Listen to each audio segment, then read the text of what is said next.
Welcome back to my channel. இன்றைக்கி நாம் பார்க்கக்கூடிய பூவோட பேர் என்னென்னா எல்லோ பெல்ஸ்.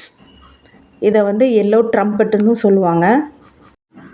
நடுத்தர உயரம் வரை மட்டும்தாங்க வளரும். ரொம்பவே ஃபாஸ்ட்டாக வளர்ந்துடும். பூக்கள் பார்த்திங்கன்னா வருஷம் பூராவே பூக்கும்.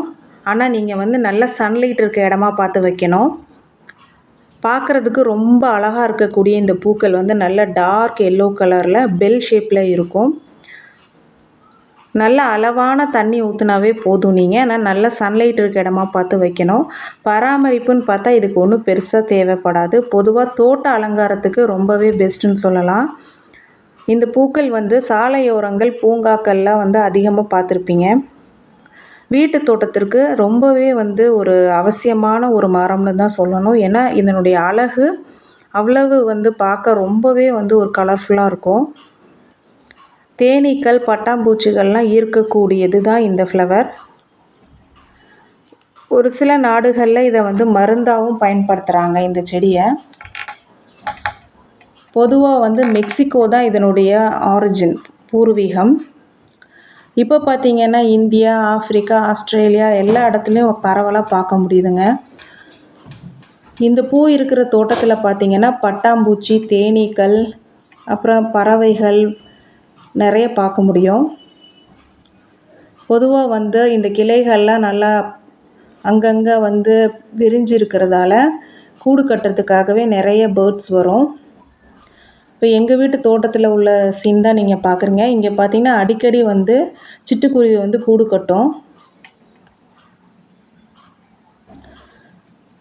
அதிக வெயில், குறைந்த தண்ணீர் இந்த செடிக்கு அவசியமாக இருக்குது. மண் பார்த்திங்கன்னா சற்று வறட்சியான மண் இருந்தாவே போதும், நல்லா பூக்குங்க. இலைகள் கசப்பு தன்மை இருக்கிறதால இது ஒரு ஆடு மாடு எதுவுமே இந்த செடியை சாப்பிடாது. நீங்கள் தாராளமாக வெளியில் வைக்கலாம். பொதுவாக செடிகள் நமக்கு அந்த பயம் இருக்கும், ஆடு மாடு ஏதாவது சாப்பிட்றோம் அப்படின்னு. இந்த செடியை பொறுத்த வரைக்கும் நீங்கள் அதுக்கு அவசியமே இருக்காது. ஏன்னா அந்த இலைகள் கசப்பாக இருக்கிறதுனால அது ஒன்றும் செய்யாது. இந்த செடியை எதுவுமே பண்ணாது. ஒரு சின்ன மரம் போல தான் இருக்கும் இது. இப்போ இங்கே பார்த்திங்கன்னா படர்ந்து போயிருக்கு. நாங்கள் வச்சுருக்கிற இடத்துல நல்லா படர்ந்து போன மாதிரி இருக்குது. ஆனால் இது ஒரு சின்ன மரம் போல் தோட்டத்தை கொடுக்கும். இதோட அந்த ஃப்ரெஷ்ஷாக பூத்திருக்க பூ பார்த்திங்கன்னா நல்லா பிரைட் எல்லோ கலரில் இருக்கும். கொஞ்சம் பழசானதுக்கப்புறம் லைட் கோல்டன் எல்லோ கலரில் இருக்கும், மாறிடும். ஒரே செடியில் 2 டோன் லுக் கொடுக்குங்க அது. விதைகள் அப்புறம் கட்டிங்ஸ் மூலிமா நீங்கள் 1-2 வாரத்திலே ஒரு புது செடியை உருவாக்க முடியும். பூக்கள் குறைஞ்சிருச்சு அப்படின்னா நீங்கள் அந்த இடத்த நீங்கள் கட் பண்ணிட்டீங்க அப்படின்னாக்கா பழைய கிளைகள்லாம் நீங்கள் கட் பண்ணிடணும். அப்போ புதுசாக கிளைகள் பூக்கும். அது ஒரு 15லேருந்து 30 நாட்குள்ளேயே பார்த்திங்கன்னா புதிய கிளைகள் வர்றதை பார்க்க முடியும். இதில் பூச்சி புழுக்கள்லாம் அவ்வளோவா வராது. சில நாடுகளில் இதை ஒரு இன்வாசிவ் பிளான்ட் அப்படின்னு சொல்கிறாங்க. அது என்ன ரீசன் அப்படின்னா, இது வேகமாக பரவக்கூடிய ஒரு செடிங்க. அதனால் அந்த இடத்தெல்லாம் கொஞ்சம் அடைச்சிரும். அதனால் இது இன்வாசிவ் பிளான்ட் அப்படின்னு சொல்லுவாங்க. இதுக்கு கொஞ்சம் இடம் தேவைப்படும். இந்த பூக்களில் பார்த்திங்கன்னா எந்த விதமான ஒரு வாசனையும் இருக்காது.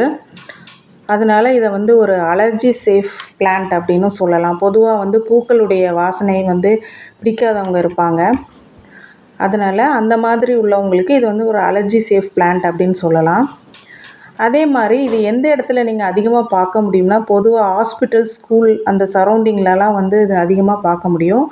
அங்கே இது ரொம்ப சூட்டபுளாக இருக்கும். ஏன்னா இது ஒரு அலங்கார மலர் அப்படிங்கிறதுனால அந்த இடங்களில் நீங்கள் அதிகமாக பார்க்க முடியும்.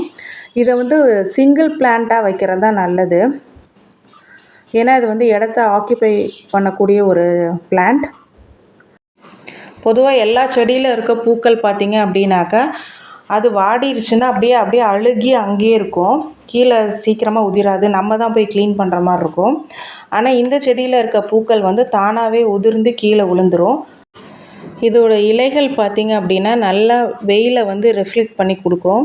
அதனால் வந்து சீக்கிரமாக வந்து இலைகள் வந்து பழுக்கிறது, காஞ்சு போகிறது அந்த மாதிரியெல்லாம் இருக்காது. சம்மருக்கு பார்த்திங்கன்னா ரொம்பவே சூப்பரான ஒரு மரம்னு சொல்லலாம்.